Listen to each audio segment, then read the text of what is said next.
Dear students, today's class is on the development of the ear.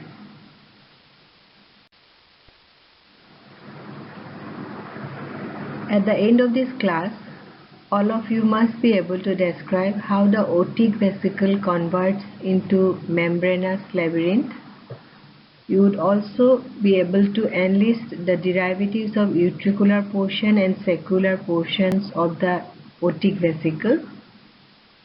You will be able to describe the process of formation of the cochlear duct. You would also be able to describe how the perilymphatic spaces, the scala vestibuli and scala tympani, develop in the cochlea. Also, you will learn about the development of the auricle, as well as you will know how the tympanic membrane develops in an embryo.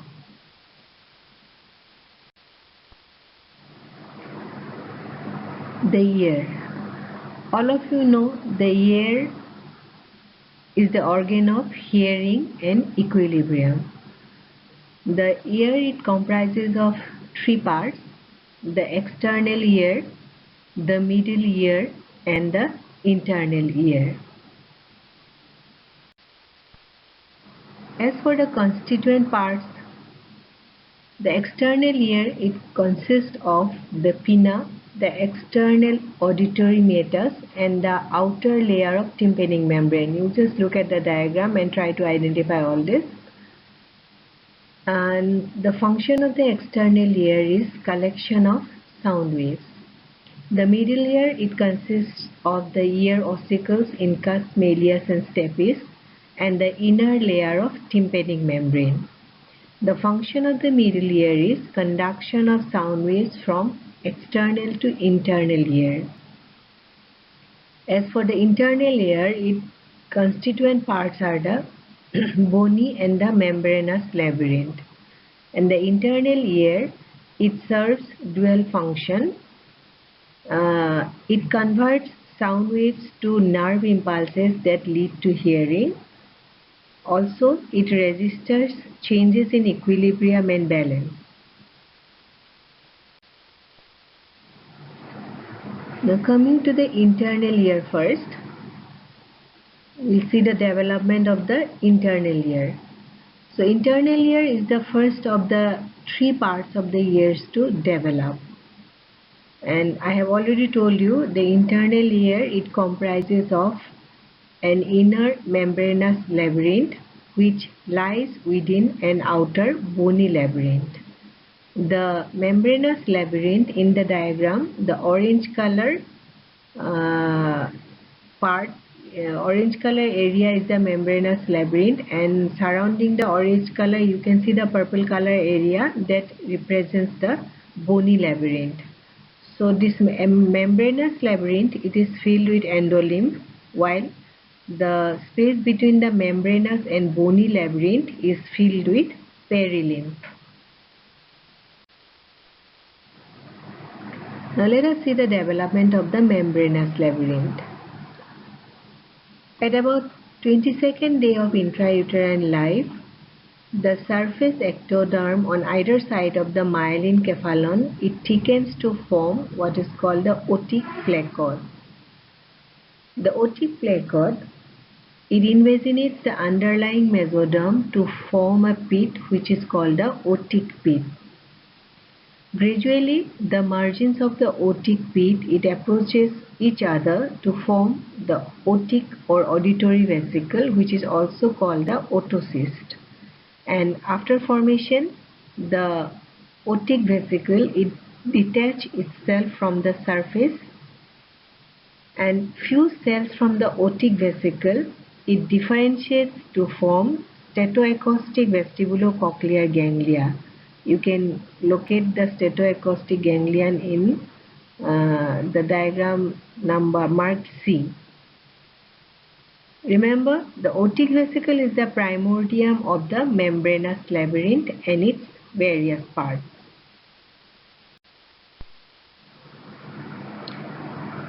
Now let us see how the small otic vesicle will ultimately form the membranous labyrinth.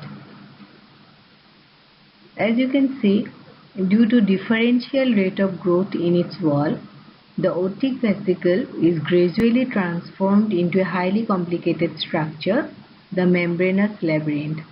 So the number A, that is the otic vesicle, at first the endolymphatic duct will arise, then gradually it will divide into two parts, and ultimately the figure F, that is the structure of the membranous labyrinth, and it happens because of differential rate of growth in the wall of the otic vesicle. Now the membranous labyrinth, it can be divided into two parts: a ventral portion comprising of saccule, cochlear duct and the spiral ganglion of the vestibulocochlear nerve, and a dorsal portion comprising of utricle, semicircular duct, endolymphatic duct and the vestibular ganglion of the vestibulocochlear nerve.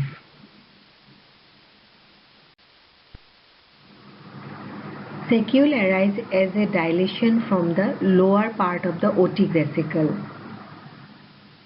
The cochlea, on the other hand, it arises as a tubular outgrowth from the lower part of the saccule. This outgrowth, the tubular outgrowth, it is called the cochlear duct, and it grows in a spiral fashion till it completes 2.5 turns. The cells of the cochlear duct, it differentiates into spiral organ of Corti that transduces sound vibrations into electrical signals for hearing. Later on, the connection of the cochlear duct with the saccule becomes very narrow, which is represented by the ductus reunions.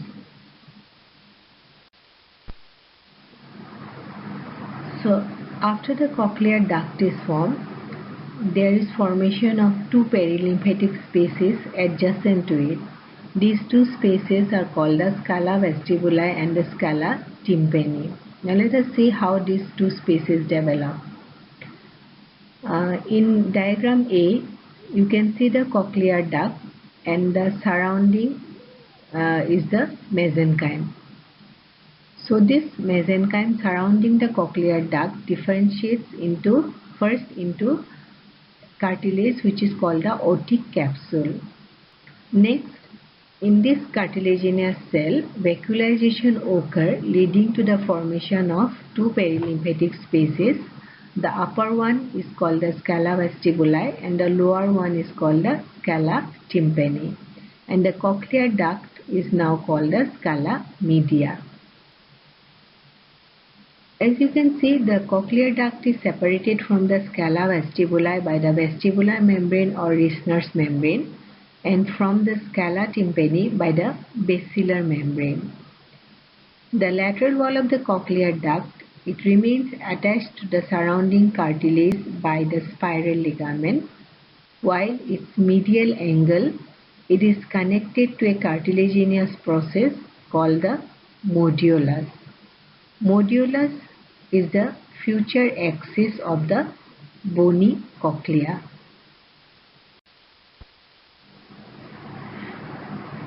Initially, the cells of the cochlear duct, they are alike. You look at the diagram, picture A, it is showing the cochlear duct and you can see all the cells are same. With development, these cells, they form two ridges, the inner ridge and the outer ridge. The inner ridge, it is the future spiral limbus. The outer ridge cells form one row of the inner and 3 or 4 rows of the outer sensory hair cells of the auditory system. These hair cells are covered by tectorial membrane, which is a fibrillous gelatinous substance attached to the spiral limbus, and its tip it rests on the hair cells, as you can see in the diagram marked C. The sensory hair cells and the tectorial membrane together, they constitute the organ of Corti, and impulses received by the organ of Corti are transmitted to the spiral ganglion and to the nervous system by the auditory fibers of the 8th cranial nerve. So this is how the organ of Corti will develop within the cochlear duct.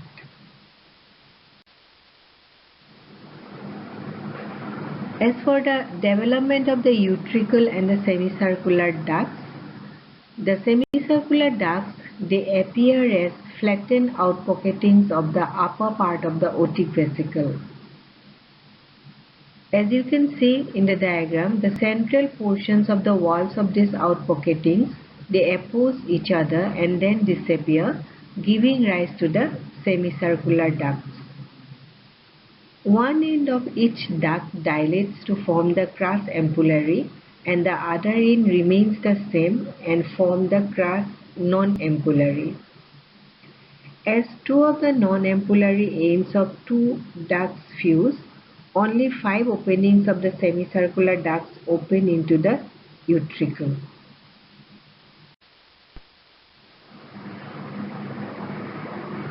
The cells in the ampulla form a crest, the crista ampullaris, which contains sensory cells for maintenance of equilibrium. Similarly, sensory areas, that means sensory cells, which are called macula acousti, develop in the walls of utricle and saccule as well. Impulses generated in the sensory cells of cristae and macula as a result of change in the position of the body. These impulses are carried to the brain by the vestibular fibers of the 8th cranial nerve.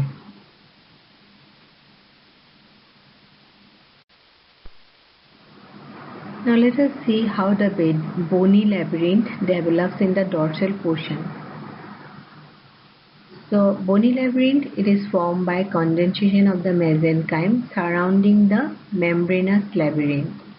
At first, the mesenchyme condenses to form the otic capsule, which is soon converted into cartilage. Between the cartilage and the membranous labyrinth, there is loose periotic tissue, and this periotic tissue with development it disappears, forming the periotic space or perilymphatic space, which is filled with perilymph.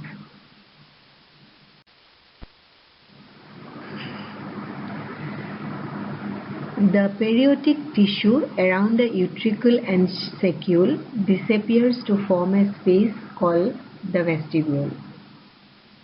In other words, vestibule is the central part of the bony labyrinth which contains the utricle and saccule. The periotic tissue around the semicircular ducts disappear to form the semicircular canals. So, the membranous semicircular ducts will lie in the semicircular canals. So, this is how the internal ear develops.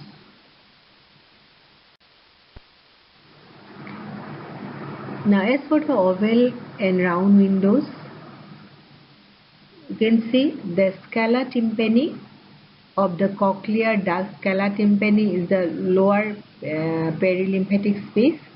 So, scala tympani of the cochlear duct, it ends at the round window which faces the middle ear cavity.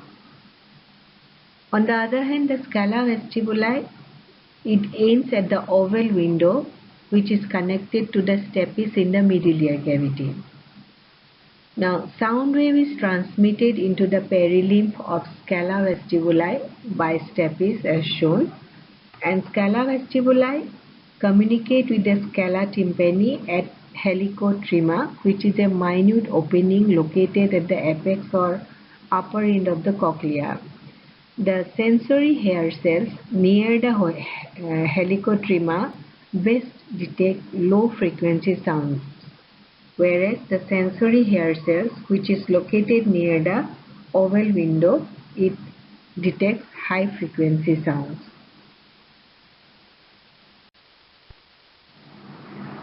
So this picture shows the cochlea and its folds, and the second picture is a coronal section through the cochlea.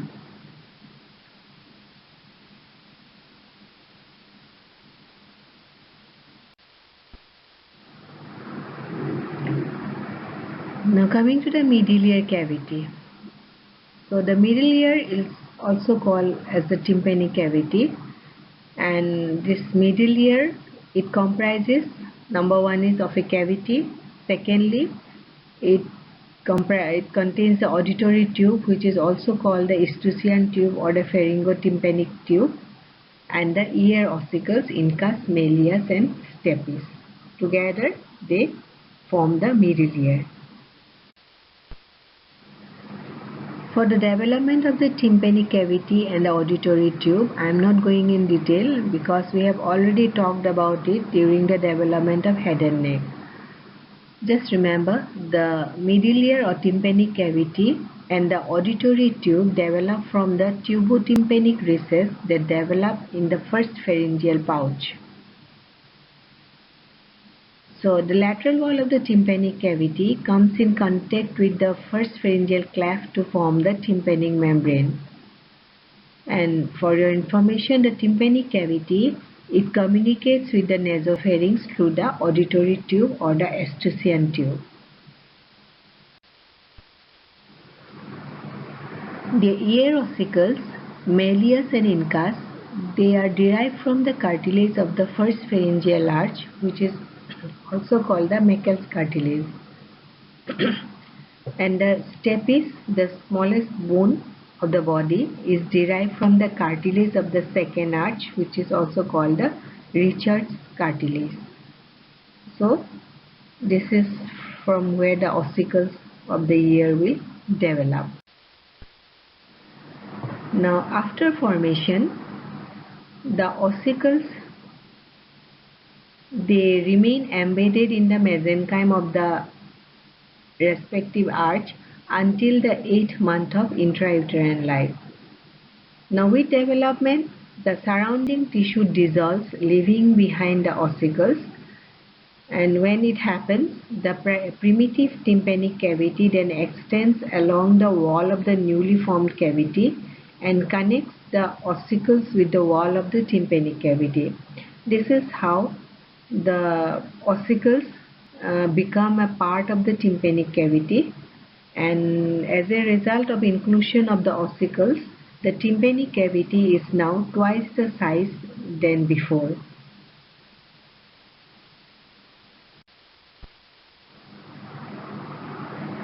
So mastoid antrum is formed by a dorsal expansion of the tympanic cavity, and the middle ear cavity, it contains two muscles, the tensor tympani muscle and the stapedius muscle. Look at the picture. The tensor tympani muscle, it develops from the first pharyngeal arch, and as you can see, it is attached to the upper part of the handle of malleus, and its role is to dampen large sounds produced by, say, thundering or by screaming.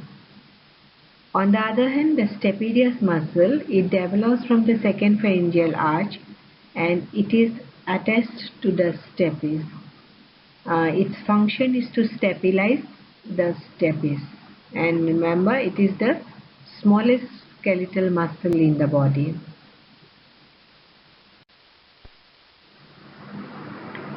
Coming to the last part of the ear, the external ear, it comprises of the auricle, the external auditory meatus and the tympanic membrane.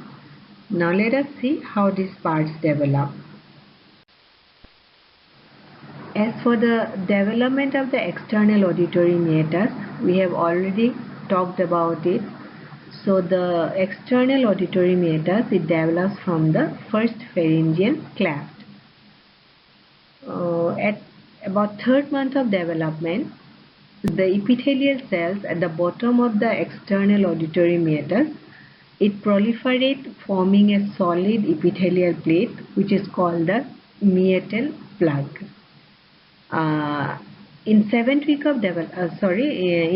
month of development, this meatal plug dissolves and the epithelial lining of the floor of the meatus participate in the formation of the tympanic membrane.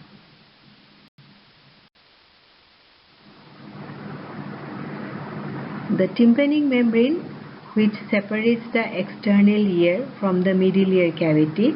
It is made up of 3 layers. From outside inwards, the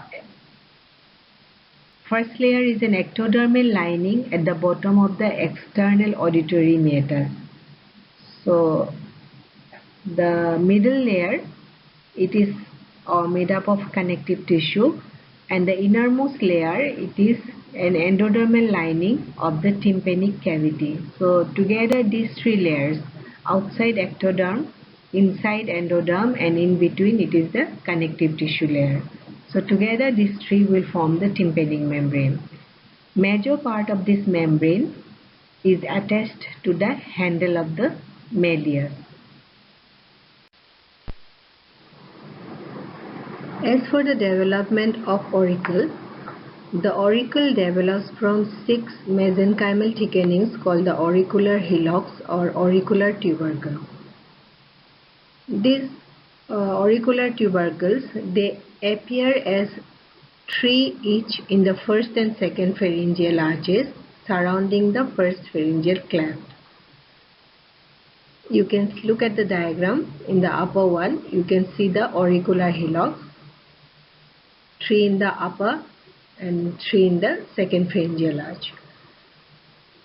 The auricular hillocks, later on, they fuse in a synchronized manner with one another to form the auricle of the ear. Now, as the auricular hillocks are derived from the neural crest cells in the arches, the external ear defects are often associated with malformations in the other organs that are derived from the neural crest cells, like defects of the face, brain, etc. Initially, the external ears, they are located in the lower neck region, but due to the growth of the mandible posteriorly and cranially, the external ears, they gradually move to the side of the head at the level of the eyes. This is how the auricles, they are formed.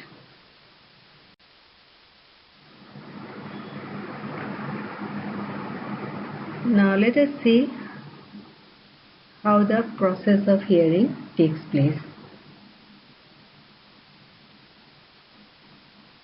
As you can see, sound waves that enter the external auditory meatus, the sound waves cause vibrations of the tympanic membrane, and these vibrations, it will be carried into the middle ear cavity, and as the handle of the malleus is attached to the tympanic membrane, so vibration of the tympanic membrane will cause vibrations of the ossicles, and these ossicles, they serve to amplify the force of the sound waves, and from the ossicles, the vibrations, they will reach the oval window which is attached to the footplate of the stapes.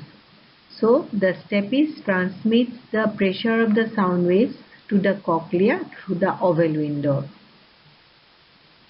Now this creates a fluid wave in the cochlea because there is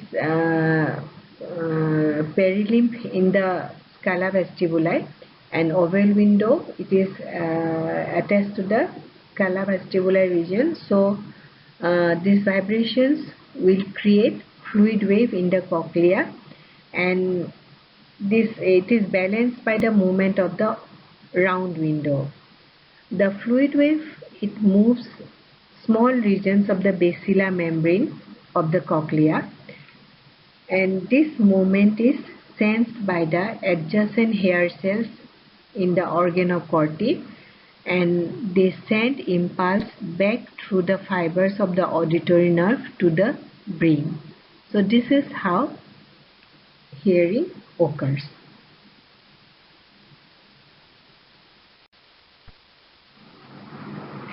As for the clinical correlates, anosia means absence of ear. So anosia may occur if there is failure of formation of auricular hillock. Microtia means small ear. There is a condition called preauricular appendages.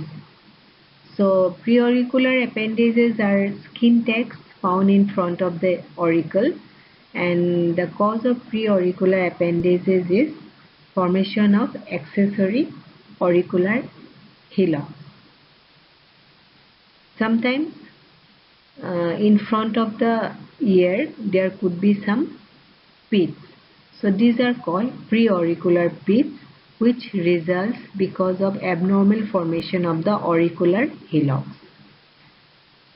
Congenital hearing loss, which is also called sensory neural deafness, it occurs due to abnormalities of the sensory hair cells of organ of Corti or auditory nerve ganglia. There is another condition called conductive hearing loss or conductive deafness, and it occurs due to structural defect in the external auditory meatus or the eardrum or the ossicles. Thank you.